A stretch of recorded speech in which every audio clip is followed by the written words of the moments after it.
tardes.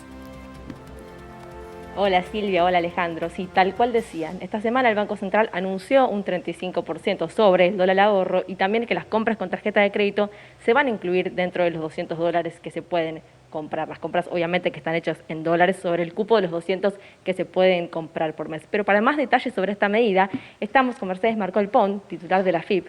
Muchas gracias por recibirnos. Pero primero, ¿a qué apunta esta medida?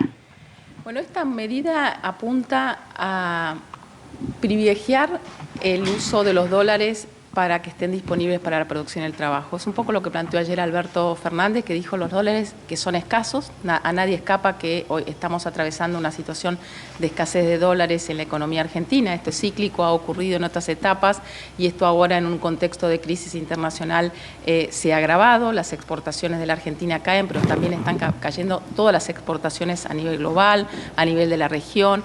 Entonces, hemos asistido en los últimos meses a una demanda muy fuerte por parte del dólar ahorro, que si bien es un límite muy chiquito, que es el límite de los 200 millones, advertíamos que empezó con 1,5 millones de personas, se pasó a 2 millones, después a 3 millones.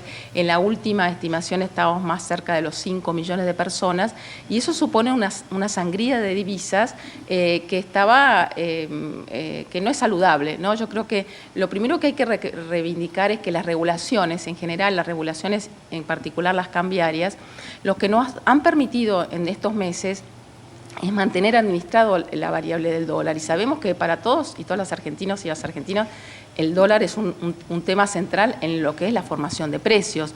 No podríamos entender esta desaceleración en el ritmo de inflación, que si bien todavía es alta, sigue desacelerándose respecto a lo que fue la inflación muy alta del año pasado, y esto está vinculado a la posibilidad del Banco Central de administrar el mercado de cambios. Entonces, esta es una medida más en una situación donde aquí hay que cuidar las reservas, en un contexto integral, donde el gobierno desde el vamos ha planteado en las últimas, desde que empezó la pandemia, un conjunto de medidas para tratar de preservar y minimizar el daño que genera la pandemia, donde el Ministerio de Economía acaba de presentar un proyecto de presupuesto donde está diciendo que, bueno, que aspiramos el año que viene a crecer en torno del 5-6%, y sabemos que si la economía cuando crece tracciona y demanda más importaciones y por lo tanto tienen que estar los dólares disponibles para garantizar que las empresas, el campo, la industria que necesita esos dólares para producir estén disponibles. Entonces, es un poco contrario a lo que se está planteando, ¿no? Como que esto daña a la producción o a las expectativas o a la confianza. En realidad, el gobierno está tomando una decisión que lo que busca es generar esa previsibilidad en términos de que los dólares van a estar para aquellos sectores que los necesitan para realizar todas sus operatorias con el resto del mundo, ¿no? Silvia, Alejandro, el titular de AFIP, los escucha. Muchísimas gracias. Mercedes, consultarle, ¿hay otra forma de recuperar la confianza en el peso argentino que no sea a través de la imposición de un gravamen sobre la compra del dólar? Sí, claro. Nosotros, yo creo que como sociedad nos debemos este desafío enorme de ir saliendo de esta dolarización tan fuerte que atraviesa a toda la economía argentina, a todos los mercados. Creo que como sociedad nos debemos el desafío, no solamente como gobierno, ¿no? de ir saliendo de este bimonetarismo que hace que los problemas estructurales que siempre ha tenido la economía argentina, porque es una economía que tiene todavía un perfil de especialización muy primario, o sea, que exporta bienes con menos valor agregado e importa bienes más industriales, y siempre eso ha llevado a crisis cíclicas del sector externo. A eso se le suma que en la Argentina el dólar, a diferencia de lo que ocurre en otros países del mundo, se utiliza como un activo financiero, como una reserva de valor. Y eso ha sido un factor problemático,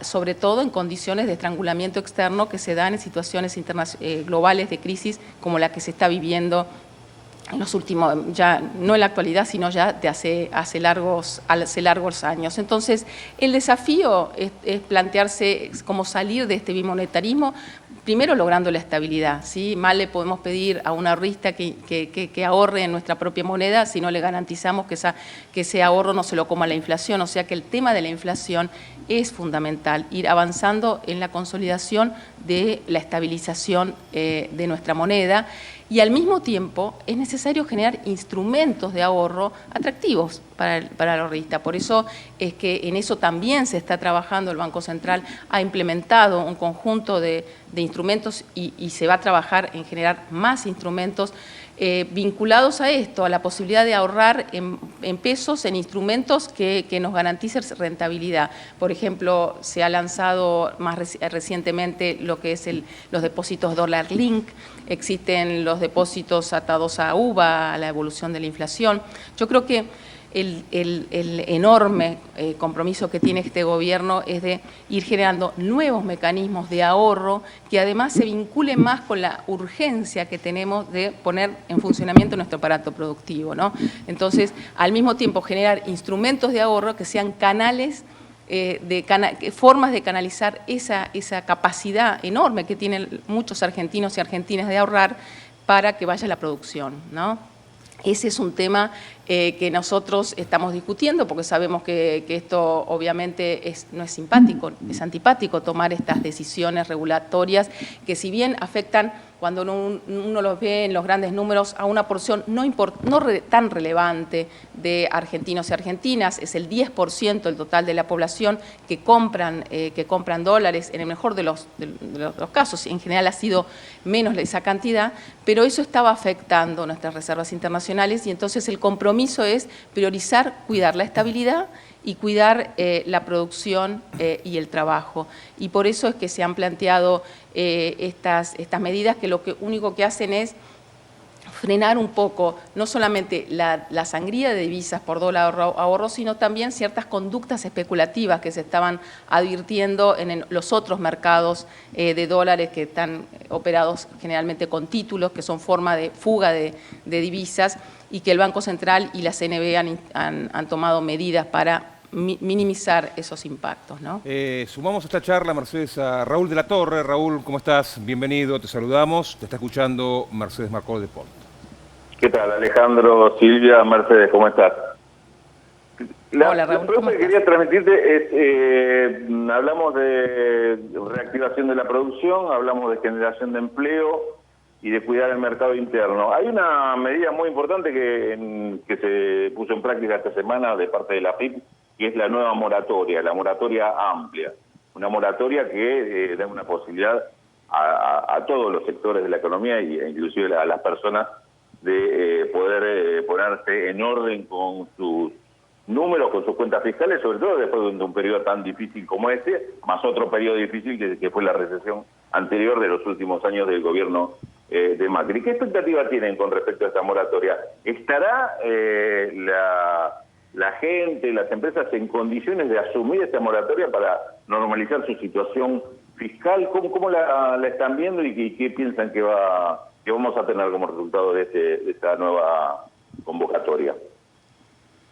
Nosotros la miramos con gran expectativa porque creemos que realmente creíamos en diciembre, cuando se planteó la moratoria PYME, que eso iba a resolver y íbamos a entrar en un sendero de crecimiento, y lamentablemente vino el COVID y complicó mucho las cosas, y entonces se acumuló mucha deuda en el primer semestre de este año. Por eso es que la moratoria se amplió no solamente a todo el espectro de empresas y de personas humanas, sino también a las deudas que se pueden incluir deudas hasta el 31 de julio, y creemos realmente que en un contexto donde se está haciendo todos los esfuerzos del Estado para implementar políticas que consoliden estas incipientes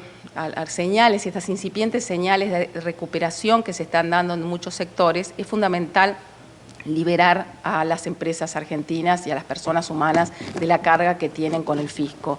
Entonces, creemos que es una moratoria amplia y generosa, que tiene muy buenas condiciones. Pensemos que para las pymes, para las micro, para las cooperativas, hay posibilidades de financiar esa deuda hasta en 10 años.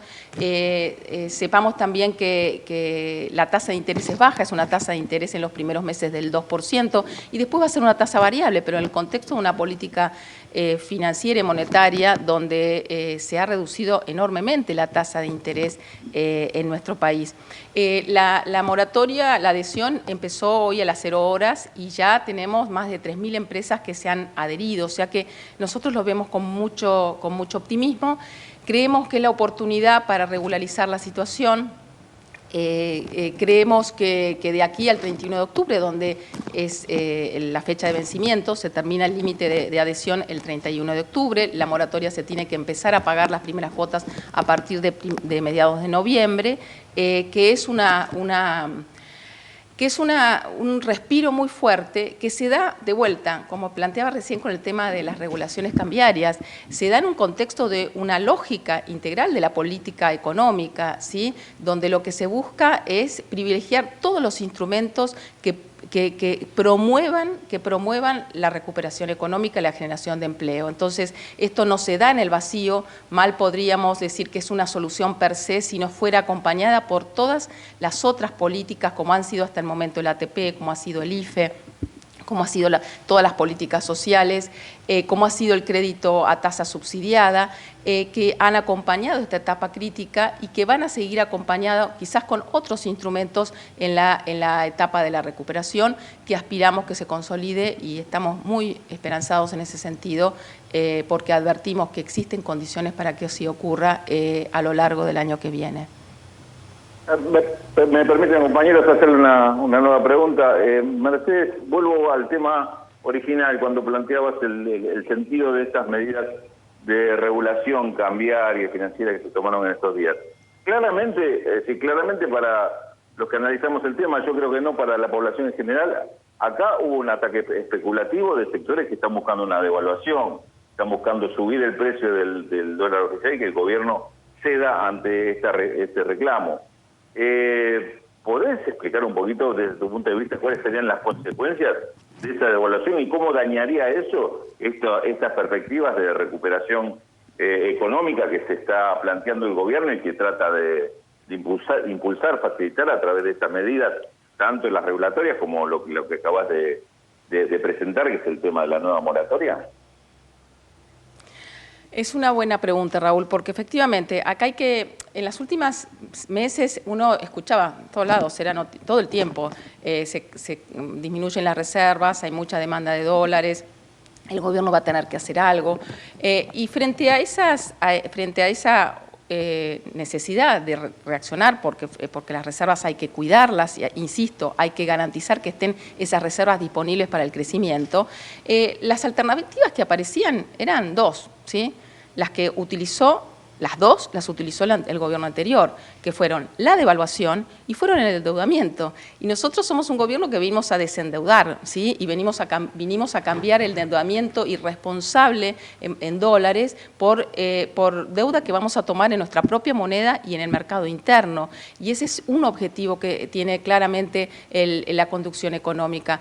Pero la otra es la devaluación. Y este es un gobierno, lo dijo el presidente, lo han dicho todos los funcionarios, que no va a devaluar, ¿sí? Porque sabemos que la devaluación va directamente a los precios y eso no afecta a 10% de los argentinos y argentinas, afecta a la totalidad de los argentinos y las argentinas y particularmente a los sectores más vulnerables que son prioridad en la estrategia de la política pública de este gobierno. Entonces, sabemos que la devaluación se traslada a precios, eso se traslada fundamentalmente a alimentos, eso genera pobreza, eso genera caída del salario real. Esa no es una opción.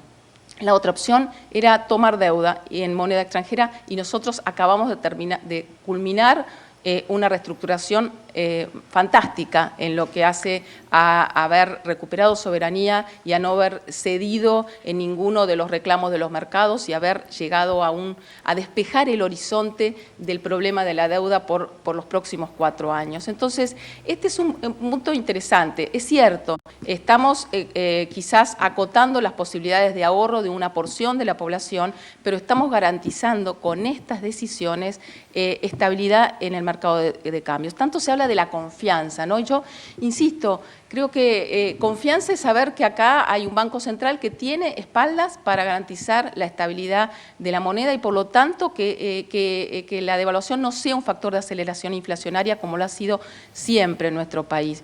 Hay un Banco Central que porque hay regulaciones pudo bajar la tasa de interés. Recordemos que en el gobierno anterior la tasa de interés la tenían que subir y subir y subir. Y así es lo que desapareció el crédito y cayó la producción, se cerraron empresas, se destruyeron puestos de trabajo. ¿Y por qué? Porque era la forma de atraer capital especulativo. ¿De qué confianza me hablan? Cuando dicen el gobierno no está despertando confianza. Confianza fue lo que hizo el gobierno anterior, que al día siguiente liberó absolutamente el mercado de cambios, dejó que el dólar fuera al mercado, a la cotización del mercado ilegal y tuvimos un cimbronazo inflacionario enorme. ¿Cómo pueden seguir diciendo después de esa experiencia que los precios se ajustan a esa cotización cuando era lo que planteaban que ya estaban ajustados? Recordemos lo que decían estos mismos opinadores, ¿sí? En el año, fines de 2015, cuando decían, no importa, hay que liberalizar el mercado de cambios porque igual ya los precios, la inflación está acomodada a la cotización del mercado ilegal. Y nosotros decíamos, no, no es así. Los precios en la Argentina, y si no ocurre así, tenemos que, el Estado tiene que regular, ¿sí? Están asociados a lo que cuestan las importaciones, ¿sí? A lo que cuestan comprar internacionalmente los insumos, las partes, y es a ese dólar oficial que se ajustan los precios internos. Por eso, esta decisión de días pasados no tendría por qué afectar los precios internos. Mercedes. De la misma manera que no... Sí. No, comentarle sí, que... Me entusiasmé, perdón. Sí, que vayamos redondeando la idea porque, bueno, dejamos ya a Florencia Rodríguez que está allí con usted para el cierre de la nota. Bueno, encantada. Flor. Mercedes, le agradecemos mucho por su tiempo. Sí, Silvia.